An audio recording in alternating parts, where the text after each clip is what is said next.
On this edition of Primetime News, the investigation into a major bribery scandal is widening. More aides to the late businessman at the heart of the matter are being hauled in for questioning, and the main opposition party has called for the appointment of a special prosecutor. The Korean economy expanded 2.4% in the first quarter, but that's the slowest pace of growth since the year 2013. And President Park Geun-hye and Chilean President Michelle Bachelet discuss strengthening the partnership between their two countries beyond trade and investment. These and more coming right up.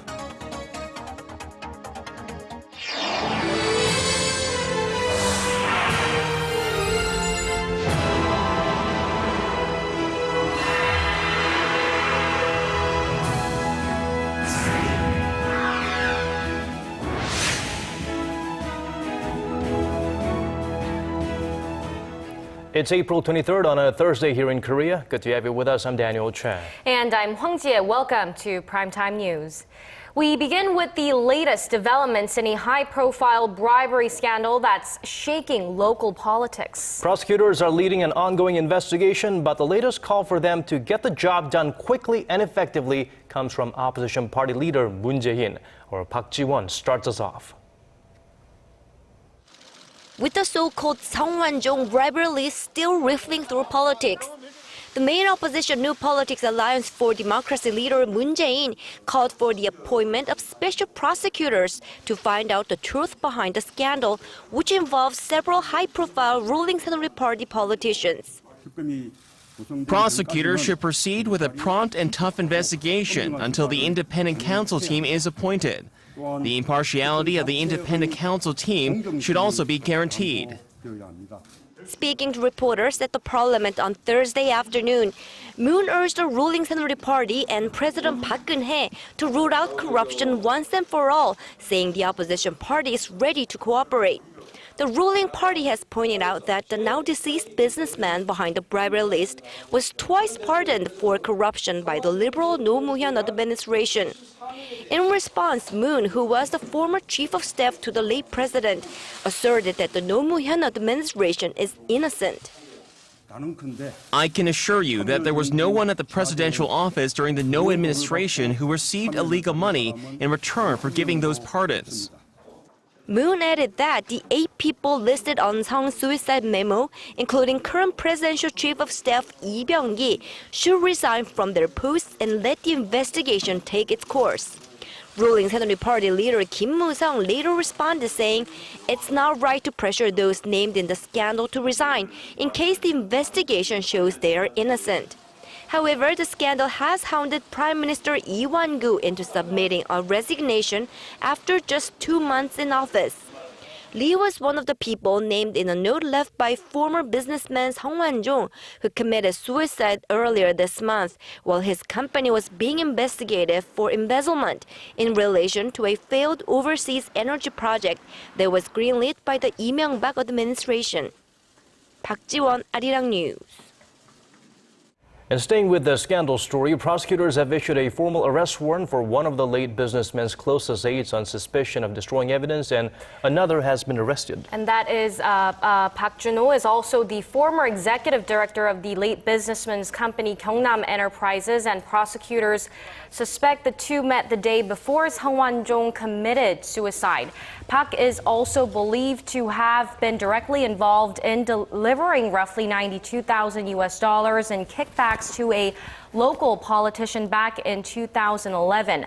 Park was arrested without a warrant early Wednesday morning for emergency reasons over suspicions he had been destroying evidence. And the latest development is this: prosecutors arrested Lee Yong-gi, the late businessman's chief secretary and a public relations director at Gyeongnam. He will be questioned on what he knows about his former boss's activities. He handled political affairs for Seong for around 10 years. He claims not to know much about the bribery list. President Park Geun-hye, who's currently in Chile on the third leg of her South America tour, held talks with her Chilean counterpart on Wednesday.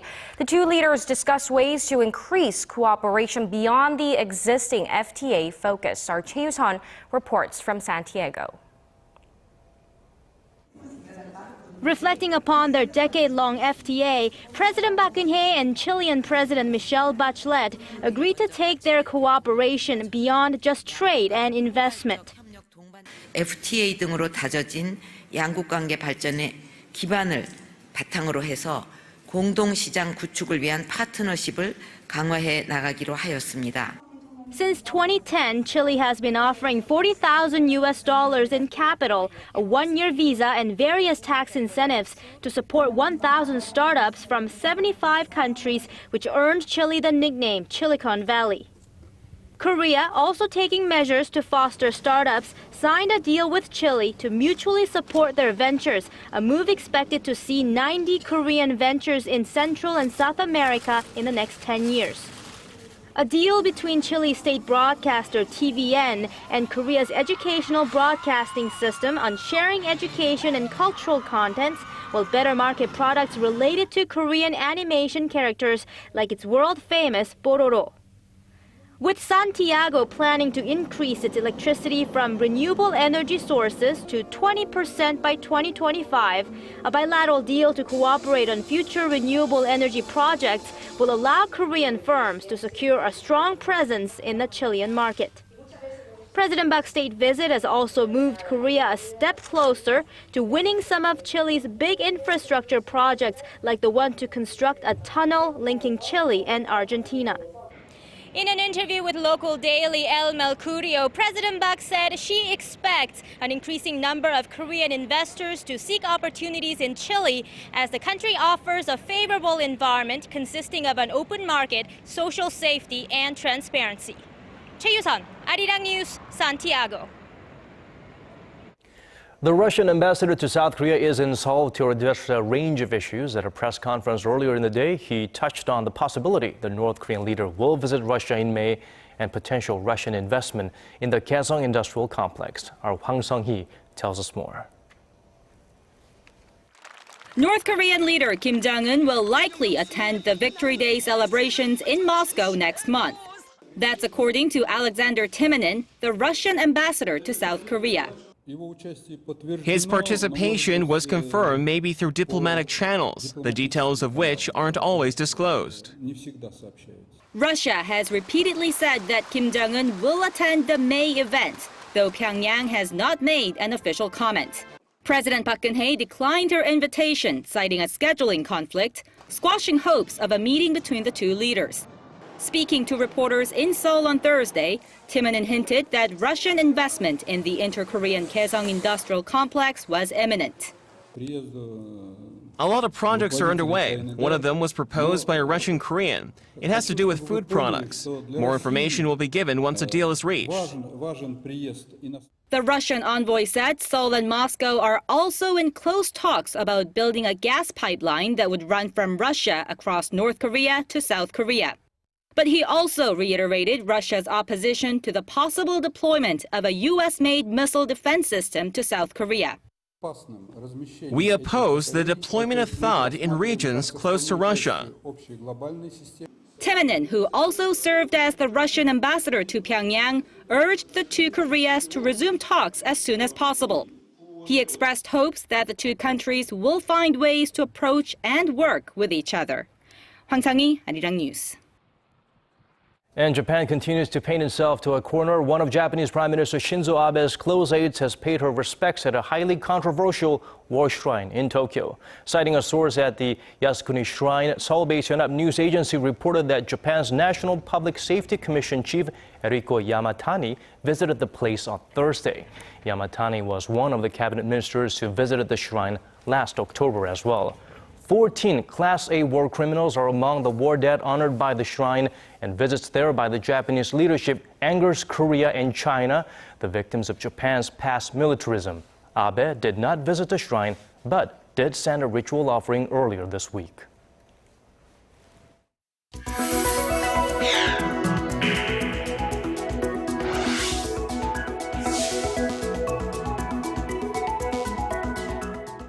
The Korean economy rebounded in the first quarter of the year, but it seems too early to pop the champagne just yet, as it's a modest gain and sluggish exports may make for a difficult road ahead. Our Shin Se-min reports.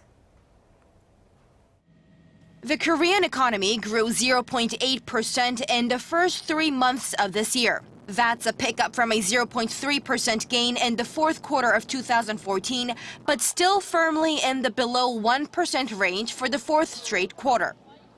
The Bank of Korea said Thursday a recovery in the housing market led the overall growth. The Q1 GDP bump is attributed to a 7.5% increase in construction investments driven by residential housing projects, as well as improved domestic spending. What's worrisome, experts say, is the figure on the exporting front, the country's traditional growth engine that showed no improvement. The weaker Japanese yen and China's decreasing dependence on Korean products are denting Korea's outbound shipments. So it's important to breathe new life into consumer sentiment to prop up growth. From a year earlier, Korea expanded 2.4%, marking the slowest pace of growth since the first quarter of 2013. The central bank said that the subtle first quarter rebound is a sign that the economy is on a recovery path, heading towards its estimate of 2.7% in the first half of the year. But analysts say that it's still too early to be relieved, as the pace of growth is just a step up from stagnation. Shin Se-min, Arirang News.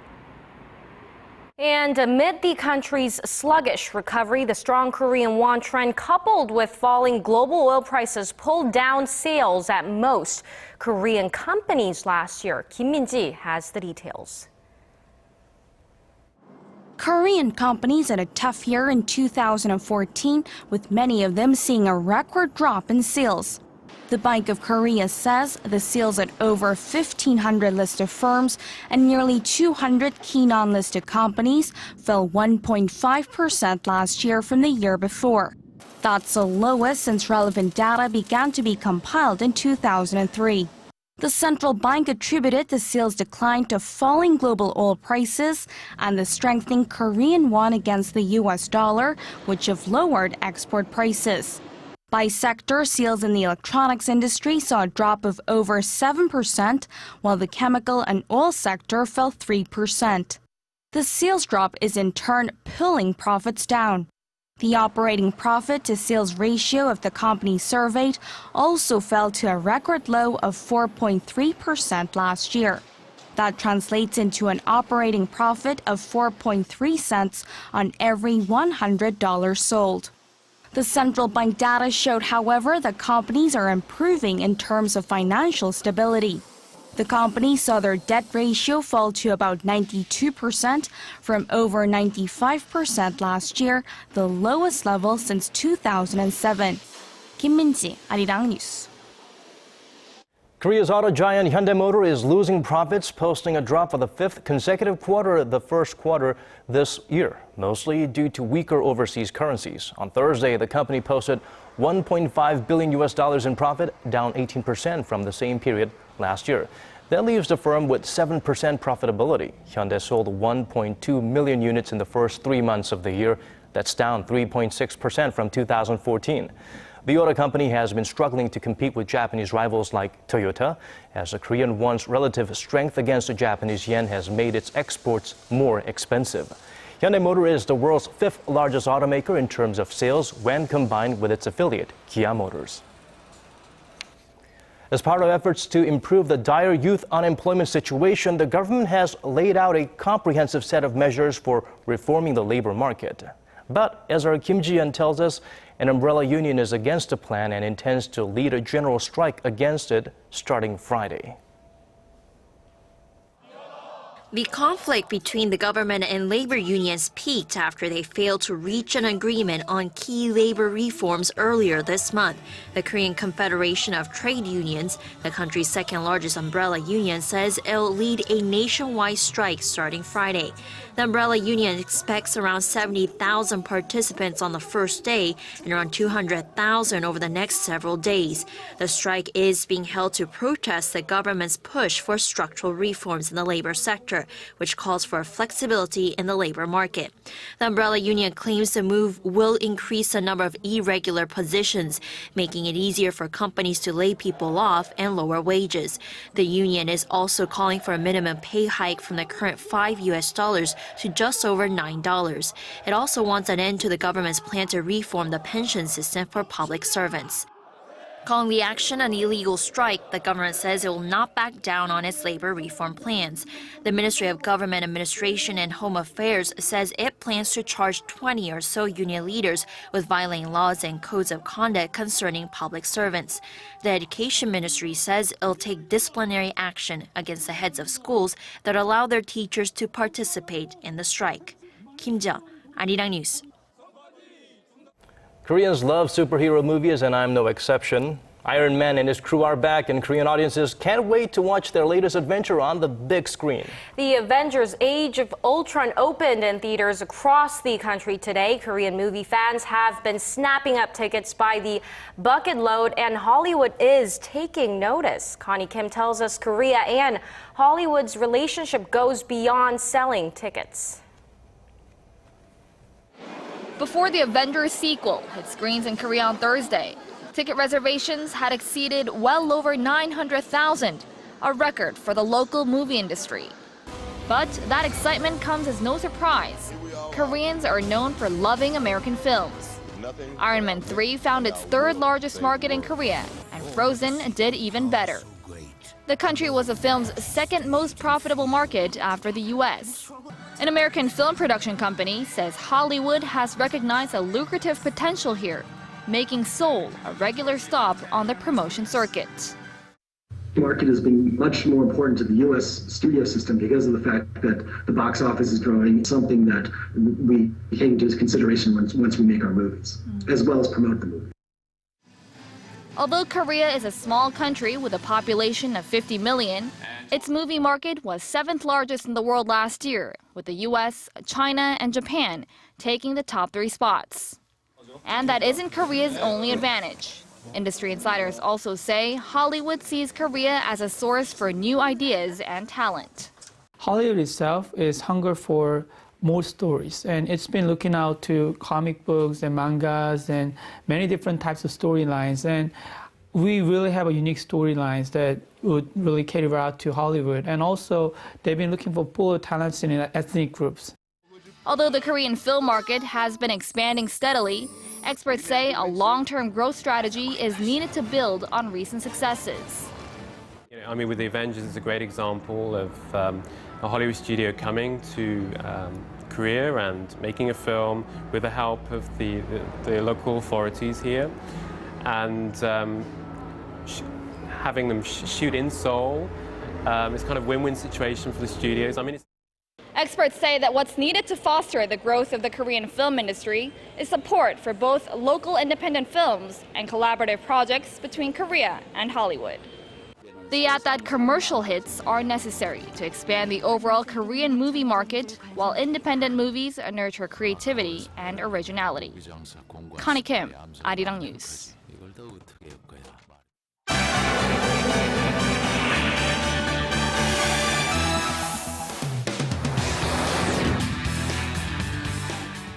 And now it's time to take a look at the top headlines from around the world with our Paul Yi. Our focus today, European leaders hold crisis talks in Brussels. Chile declares a state of emergency after its most dangerous volcano explodes, and Google unveils its latest secret project. Well, Paul, let's start off in Europe. Leaders from the 28-nation bloc are holding talks in Brussels at this hour. The emergency meeting was called after tragedy struck a migrant ship last weekend. What kind of response has there been from the EU, Paul? Well, the European Union has already discussed reversing last year's decision to scale down search and rescue operations in the Mediterranean. Now, this emergency summit is expected to take that plan even further by extending maritime patrols and boosting financial support to help stem the tide of migrants trying to reach Europe. Among the other proposals that the European Council will review is the launch of a military mission to hunt down and destroy boats used by human traffickers. Ahead of the summit, Amnesty International held a memorial ceremony in Paris where they called on EU powers to take action. Whatever the other solutions put forward by member states of the European Union may be, one in particular must not fail. And the solution that must not fail is to urgently go to rescue of human lives in danger. We cannot, under the pretext of wanting to dismantle and criticize the criminal networks, forget the lives that are in danger today. Meanwhile, 24 bodies recovered from Sunday's shipwreck off the coast of Libya have been laid to rest. The funeral services were held in the capital city of Malta on Thursday. Italian media say more than 900 passengers were on the ill-fated vessel when it sank in the Mediterranean Sea. Only 28 survivors were rescued. Entering into South America, Chile's President Michelle Bachelet has declared a state of emergency after a volcanic eruption in the south of the country. In the first time in over 5 decades, Volcano Calbuco exploded near the town of Puerto Varas on Wednesday, and then again 7 hours later. Thick fumes of hot ash and smoke were blasted up to 20 kilometers into the sky. In response, the Chilean government has ordered the evacuation of some 5,000 people. We're going to increase the evacuation zone from 10 kilometers to 20 kilometers. And we're making a call to the local residents at this time. Everyone who lives near the volcano or at this moment is near Calbuco volcano within 20 kilometers, evacuate the area and take preventive measures for safety. The explosion was seen at least 50 kilometers away from the center of Calbuco. Air traffic was disrupted, but there have been no immediate reports of injuries. Chile has the second largest chain of volcanoes in the world after Indonesia, including about 500 that are potentially active. And finally, Google has unveiled its latest project in what has been described as a game changer for the wireless industry. Called Project 5, the new service provides mobile users with unlimited cellular calling and texting at a monthly cost of $20. Wireless data via high-speed LTE will cost an extra $10 a month per gigabyte. But unlike most telecom carriers, there's no annual contract needed to sign up and no international roaming fees. Analysts say it's a bold move, one that may help the internet giant learn more about its users. It allows Google to potentially extend the amount of endpoints they have with users and collect data that'll help to drive their platforms with things like, say, advertising. Google collects a lot of data through their search engines, through their operating system, and through their devices, and I think that just adds to that. Google's first step into the wireless service sector, however, will be limited. Early access will only be available to owners of Google's newest flagship smartphones and will have to rely on U.S. carriers for network support. If successful, it could put pressure on wireless providers to lower prices and tailor their services for tablets and wearable devices. And that wraps up our look at international stories for now. I'll see you back here tomorrow night.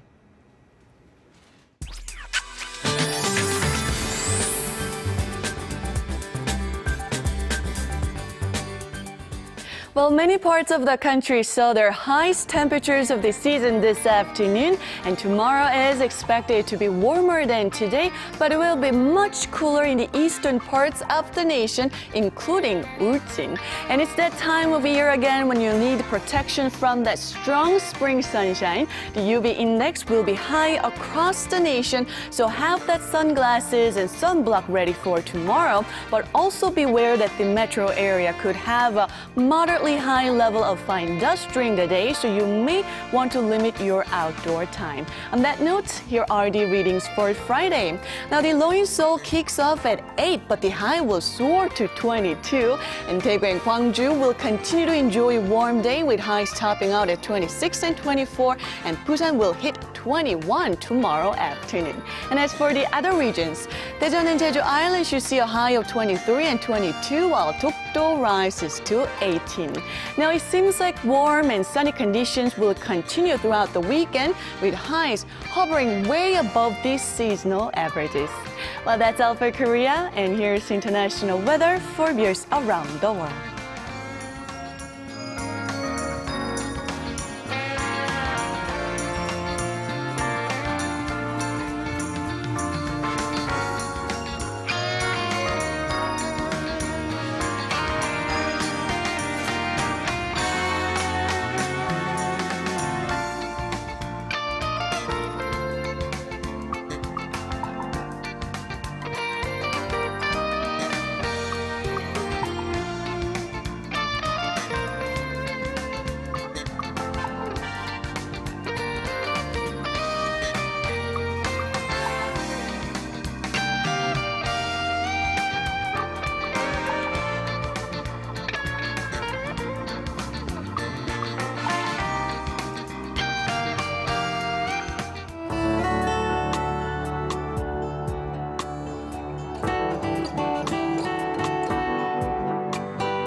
And that brings us to the end of our newscast. Thank you for staying with us. I'm Ji-hye. And I'm Daniel Choy. Join us again same time tomorrow. Good night or good day.